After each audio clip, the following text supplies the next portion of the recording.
미국 로스앤젤레스에서 두 달 만에 열린 방위비 협상도 끝내 합의가 불발됐습니다. 다음 달 1일 주한미군 한국인 노동자들의 무급휴직 현실화 가능성이 커졌습니다.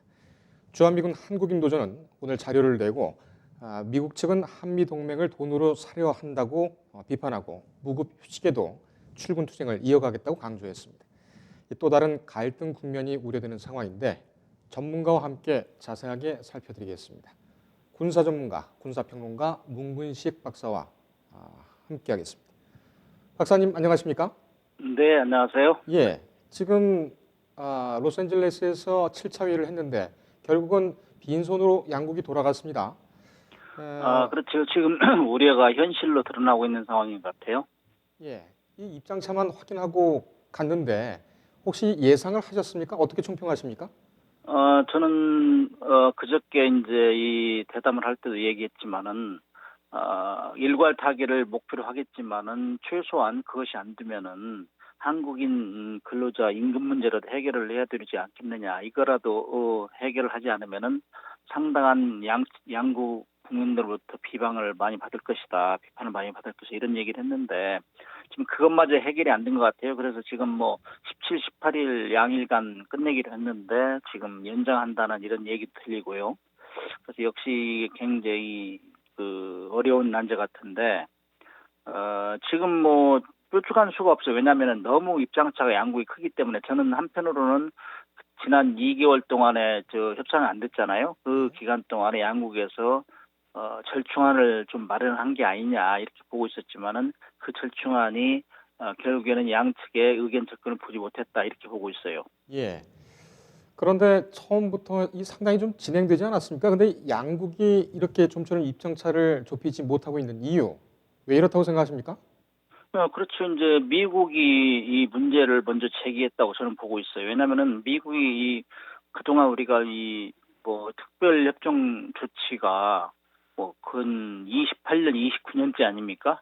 이런 그 바탕 위에서 쭉 물가 인상률을 기반으로 해서 매년 이렇게 좀 상승되어 왔는데 지금 갑자기 작년 중반부터 트럼프 대통령이 상식을 초월한 인상을 요구했단 말이죠. 그게 500%인데 세상에 어느 나라도 갑자기 500%를 이야기하면 그동안 그러면 우리가 무슨 근거를 했단 말이냐 이런 근본을 흔드는 의문이 생긴다는 거죠. 그다음에 이제 이것이 변화된 안보 환경이잖아요. 이걸 29년, 28년째 해왔는데 사실 작년, 재작년 같은 경우는 트럼프 대통령이 북한하고 그 적대 지역에도 북한하고 비핵화 협상을 하면서 우리 한미 연합 훈련도 많이 줄었어요.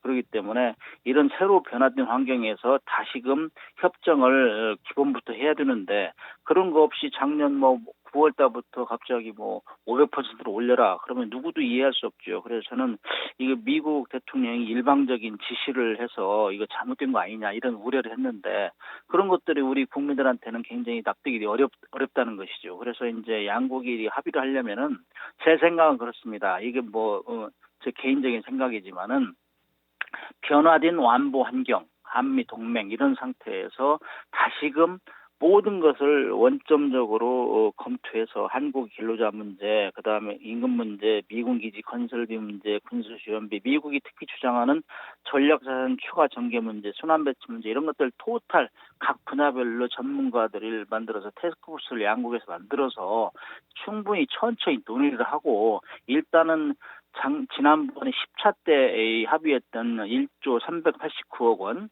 이거에서 물가 상승률을 고려해서 올해까지는 적용하되 올 한 하반기부터는 다시 태스크포스를 만들어서 이렇게 양국에서 천천히 이렇게 상세하게 다시 협정을 기본부터 검토하는 것이 바람직하지 않느냐 이런 생각을 해봅니다. 예.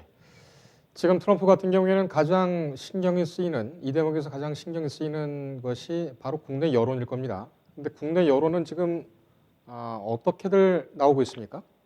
여론이 이제 트럼프 대통령이 탄핵 문제가 끝나기 때문에 이제 이런 문제를 집중적으로 이제 해결하려고 했을 거예요. 아마 자기 대선도 있고 그래서 자기 공이다, 공로다 이렇게 많이 방위비를 분담할 수 있는 거는 내가 노력했기 때문에 그런데 이거 보여주려고 했는데 갑자기 코로나 사태가 이렇게 나오니까 이 여론의 포커스를 못 받고 있는 거죠. 그렇기 때문에 정부도 신경 안 쓰고 그런 와중에서 양국 대표가 얼마나 큰 권한이 있겠습니까? 정은보 대표나 그다음에 뭐 제임스 스튜어트나 이런 사람들이 무슨 권한이 있겠어요. 다 대통령한테 물어보고 결국엔 그렇게 되는데 그렇기 때문에 지금 여론이 조명을 못 받고 있다. 이것이 진도를 못 나가게 한 요인이 될 수 있다 이렇게 저는 보고 있습니다. 예.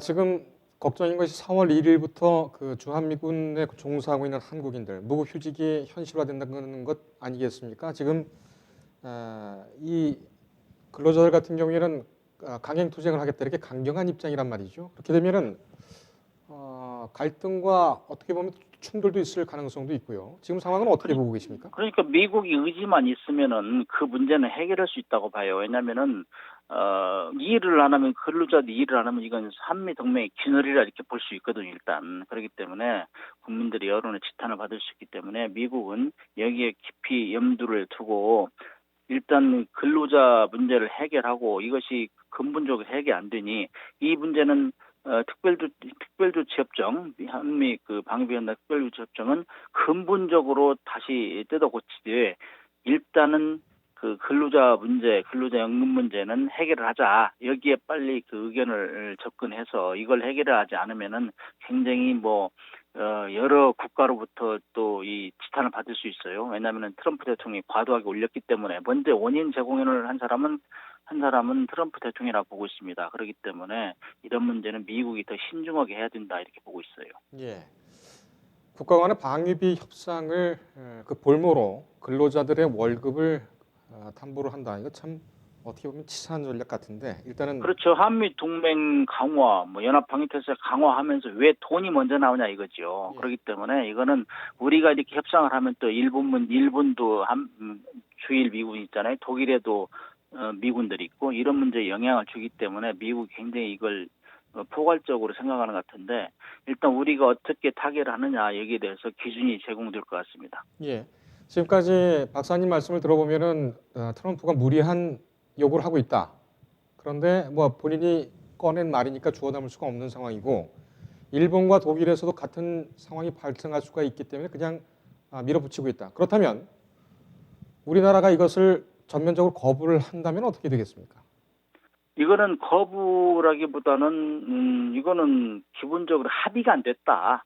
일방적인 거부가 이거는 의 한미 동맹 연합 방위 태세는 상호 양국의 이익에 의해서 한 거지. 옛날에 우리가 유해교 전쟁 끝나고 나서 많이 원조받던 이런 시기하고 또 틀리잖아요. 예. 미국도 동북아 전략이 필요해서 하기 때문에 자기들도 그런 면을 잘 고려해서 합의해서 가야 된다 이렇게 봐야지 갑자기 우리의 의견을 무시하고 트럼프 대통령이 500% 올려버린 거 아닙니까? 그렇기 때문에 이거는 잘못됐다 이런 걸 우리가 홍보를 해야죠. 그래서 같은 입장에 있는 각군 국가에서도 같은 목소리를 내야 되고 그렇게 함으로써 합리적인 인상을 해야지 이건 정말 후진국 같은 발언 생각을 하고 있단 말이죠. 500% 올린다고 해서 그 국민 여론이 바로 되겠습니까? 아무리 그 실질적으로 돈이 들어간다 해도 그런 일방적인 그 태도는 바람직하지 않다. 저는 그렇게 보고 있습니다. 알겠습니다.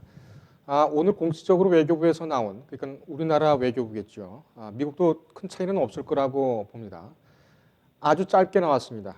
잠깐 읽어드리면 양측 입장 차이가 있는 상황이나 양측은 상호 수용 가능한 합의에 조속한 타결을 통해 협정 공백을 최소화하고 한미 동맹과 연합 방위 태세에 기여할 수 있도록 긴밀히 협의해 나가기로 하겠다.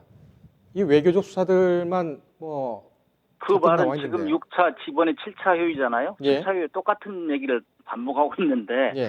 그거는 바람직하지 않고 저는 시간이 굉장히 중요하다 보고 빨리빨리 해결하고 지금 3월 달 1, 4분기가 지난단 말이죠. 이미 지난번에 10차 때 했던 그거를 베이스로 해서 근로자 문제는 해결할 수 있는 여건은 돼 있거든요. 예. 근로자 문제는 변동이 없어요. 다른 문제들이 변동이 있어서 그렇지 변동이 없는 거는 먼저 적용을 하고 그래서 이 한미동맹에 균열이 없다 이런 걸 국민들한테 양국 국민한테 인식을 시켜준 상황에서 점진적으로 개선하고 이렇게 가야 된다. 예. 이걸 볼모로 해가지고 전반적으로 다 뜯어 고치려고 하는 거는 바람직하지 않다 이렇게 봅니다. 알겠습니다. 오늘 나온 외교부의 공식 발표된 행간을 뜯어볼 만한 것은 없다라는 말씀이신 것 같은데 그러면은 이 방위비 협상 문제 어떻게 전개가 될 것으로 전망하십니까?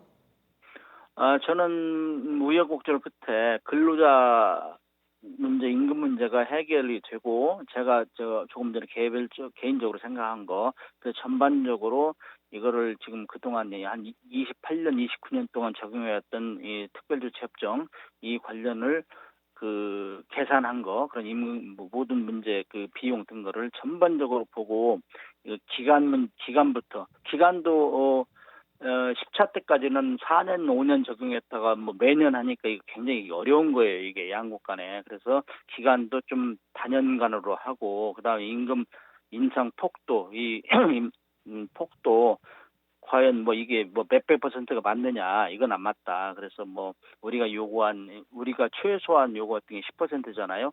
그런 문제, 그다음에 미국이 계속 주장하는 전략자산 문제, 순환배치 문제, 자기 미군들 임금 문제, 이런 것들이 왜 추가되냐 이거죠. 그래서 추가되면은 양국 국민 납득할 만한 수준에서 재검토해야 된다. 그래서 새로운 특별협정 조치 하에서 할 수 있도록, 내년부터는 그렇게 할 수 있도록 하고, 일단은 올해 거는 14대 임금 안을 가지고 먼저 적용을 하고 불협화음이 안 나게 하는 것이 바람직하다, 저는 그렇게 봅니다.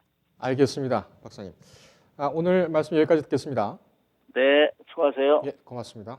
군사평론가 문근식 박사와 함께했습니다. 인터넷에 떠돌아다니는 수많은 뉴스 기사. 아직도 포털에서 일일이 검색하세요? 이제 뉴스통에서 터치 한 번으로 손쉽게 확인하세요. 최근 내가 구독한 기사를 분석해 오늘의 기사를 추천하는 개인 맞춤형 AI 뉴스. 나만의 공간인 뉴스북에서 콘텐츠를 편집하고 이용자와도 활발한 소통이 가능합니다. 사진과 영상 자유롭게 이동하고 언론사 기자들이 실시간으로 업로드하는 동영상도 확인해보세요. 더 풍성하고 새로워진 뉴스통. 지금 바로 만나보세요.